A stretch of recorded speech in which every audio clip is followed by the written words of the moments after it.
The digital badges validating achievement of workplace readiness skills for the Commonwealth Credentials video training session is provided by the Virginia Department of Education in cooperation with the Career and Technical Education Consortium of States, CTECS.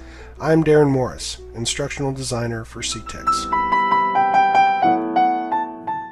This presentation will cover the following topics: defining digital badges and why they are important, how to encourage students to claim their digital badge, and demonstrating the student process for claiming the CTECS digital badge. So, what are digital badges? Today's badges are really digital credentials that represent skills and interests and achievements earned by an individual through specific projects, programs, courses, and other activities. What that means is it's very much like a transcript, whereas transcripts offer merely a grade look at a complete program or course.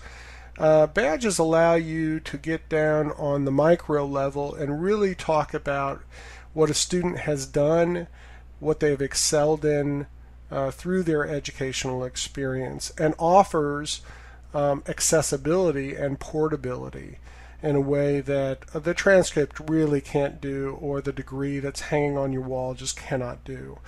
So there is a learning ecosystem also behind the badges that make them powerful and connected credentials. There's an infrastructure built for us, built for the student, so that they don't need programming instruction in order to share their badges with others.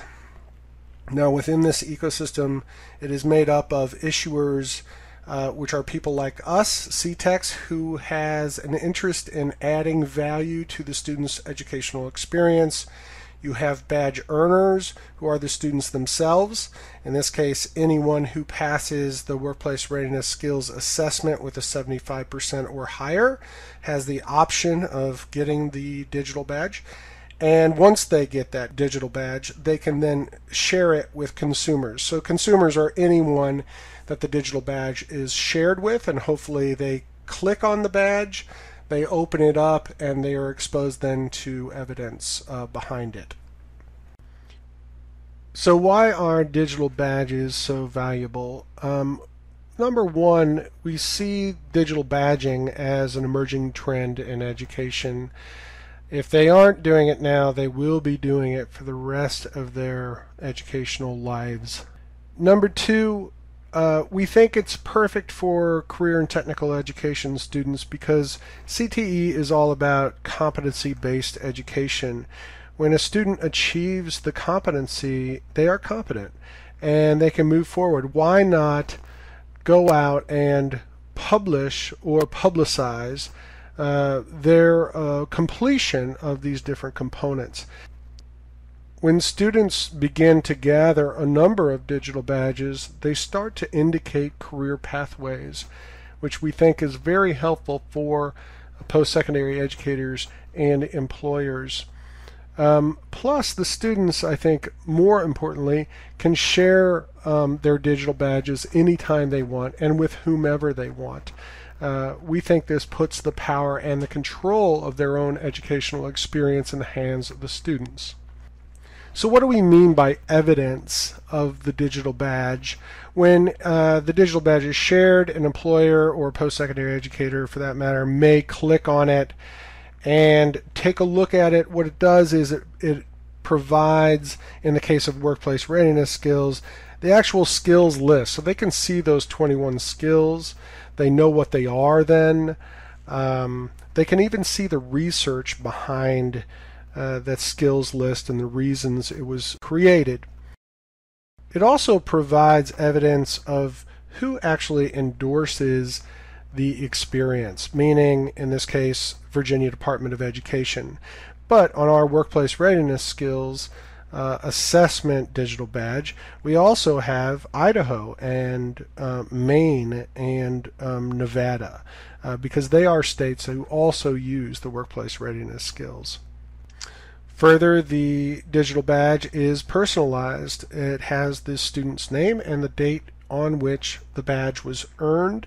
As always, the digital badge system offers free storage and sharing, And again, it's completely controlled by the student user. So this slide gives you a few examples of how digital badges are actually currently in use. The first bullet is about BuzzMath, which actually breaks the standard for academic achievement in mathematics on the secondary level into different components so that teachers can better track them and students are better aware of them. The 4-H has the next bullet, and robotics is a program that's easily broken down into components. These are just examples from formal education, how digital badges are actually used there. But you can see, anywhere from the physics involved to electricity and wiring to motion, any number of things that you can break robotics down and actually show where students are more equipped or have more expertise in the area of robotics.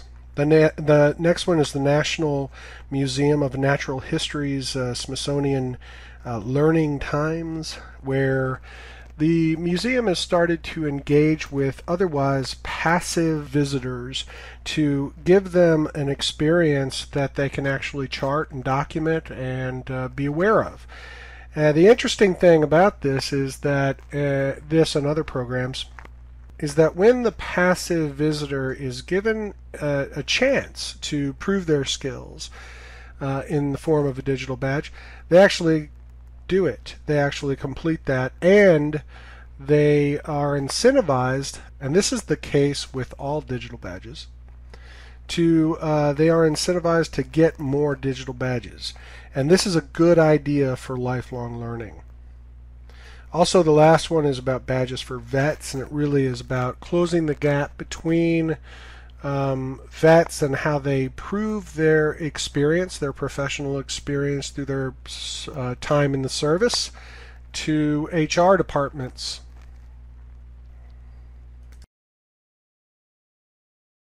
In 2014-15, CTECS began offering the Workplace Readiness Skills Assessment Digital Badge to any student who requested it optionally on the test. To any student also to do that, they would have had to have a 75% or better score. The badge itself offers any number of pieces of information. It is operated through Credly, our online partner, who is a digital badge provider, and it can be shared and stacked with other badges that the student has or will earn. So why should teachers encourage students to claim digital badges? The Digital Badge Project promises to become a standard part of students' continuing education. We know that it has a lot to do with lifelong learning. Lifelong learning is actually a skill in the Workplace Readiness Skills list, so we very much believe in it. In fact, if they haven't gotten a digital badge to date, this may be their first one, and it will be the first of many. So we think, why not start now and give your student a head start on badges that they're going to encounter in the workplace or to get a job. Students' participation really depends upon you. Student is not going to get a digital badge unless they are informed and educated about why it's interesting to do so, why it's a good thing to do so, and really just about the process, which this presentation includes. Participation in the ecosystem helps build the ecosystem, so the more the merrier in that case. And digital badges also have a way of increasing portability, accessibility, and provability of students' true educational experience. So what are the benefits of digital badges to the larger community? For one, teachers and schools actually benefit through programming efforts, especially with stackable badges. They can actually affect programming decisions in the future. It can also help with the visibility of credentialing efforts. For students, they just want to prove their skills and they want to be able to have the control over their educational experiences. For employers, they're really interested in using digital badges to identify potential employees. CTECS depends on test site administrators to spread the word about the workplace readiness skills and the workplace readiness skills assessment and the digital badge. It is important for you first to educate yourselves so that you may educate and inform your students and parents alike about the digital badges. Resources are available through our website at ctecs.org. Go through our website, ctecs.org/services/digital badge project to find more. Please contact me if you have any questions at all. If this presentation has not yet convinced you of the advantages of digital badges, I urge you to see 2 additional resources posted on our website. They are both short videos, and they both talk about the digital badges, what they are, their advantages, and most importantly, how they're being viewed by other professionals. At this point, I would like to change the presentation into a demonstration of what the student will see if he or she decides to go ahead and claim and share their digital badge. So at the end of the WRS test, students are given the option for requesting a digital badge. It comes on as a window at the end of the testing process only if they score 75% or better. They can enter their email there and request the digital badge. If requested, students receive an email from Credly telling them how to claim their badge. So further instructions are given to them through email. The student must register and confirm registration at Credly. I think this is a very important aspect to understand. Credly is our provider, and a student must register using the same email they entered on their initial request. That's what identifies the student as having received or as being entitled to receive the digital badge. Once identity is confirmed through registration, students may claim their badge, store it, and share it. So this is the sample window that the students will receive if they successfully complete the test, meaning they pass the online exam. And a couple of things to point out here. We recommend that they include alert at credly.com to their safe sender list, just to ensure that the communication goes through. This communication would include instructions on how to claim the badge online, how to store it, and how to share it.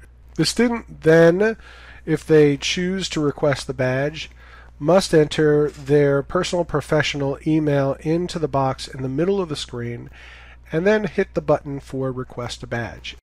If they do not wish to receive the badge, they simply hit the button decline badge. Just wanted to point out that this is an optional experience. So this is an example of the email response that Credly provides to the students who request the digital badge. You can see, most importantly, under the logo here on this email for the digital badge, you see save and share. That's an active link, and the students will click on that and then go online to Credly to register their account.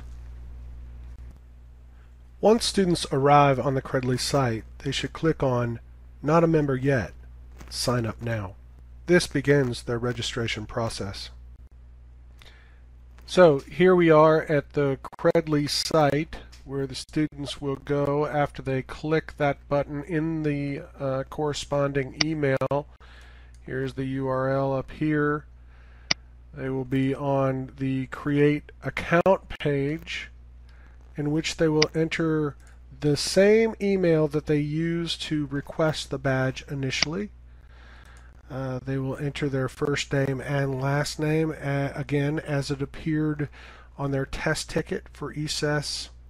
Then they will enter a new password and another password that's of their choosing. This account is always, and they have to make sure that this button is selected an individual, not an organization, but an individual. and then they just have to agree to Credly's terms of service and privacy policy. They can click on both of those and read through those. We think these things are very important, and we think you will see that Credly is a trusted resource for us and a trusted partner. Then they just need to click sign up now.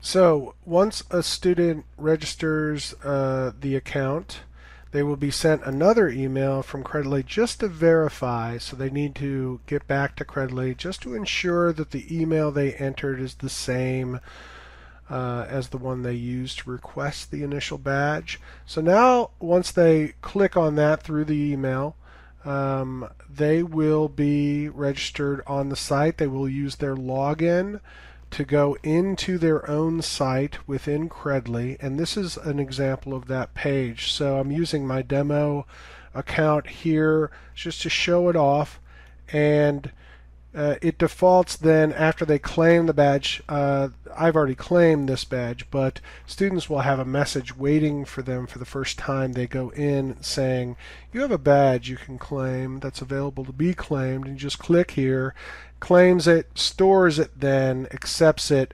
And this is the badge right here. I've actually accepted another just issued by Credly. But in this account, a couple of things to notice here. You can change your profile. You can add a picture. I added this picture up here. You can change your account settings. The account settings allow you to do any number of things. It's basically like any online social networking account in a sense. One of the key things to do just by rolling over here is to manage your badge, meaning you can show it or hide it to anyone or everyone or no one. You can trash it, but if you delete it, it will not come back. You'll have to get it reissued to you. Students who have done this or have not requested the badge and wish the badge to be sent to them can actually request it through the test site administrator, not directly through CTECS. But actually through the test site administrator, we can collect that, verify that, and then issue it directly to the student.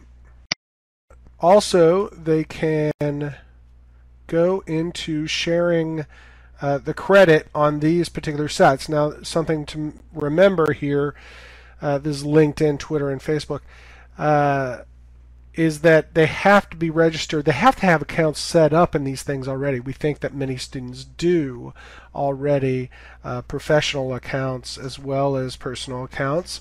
And so sharing these badges, just really a click away in any of these particular things, they will be able to share it.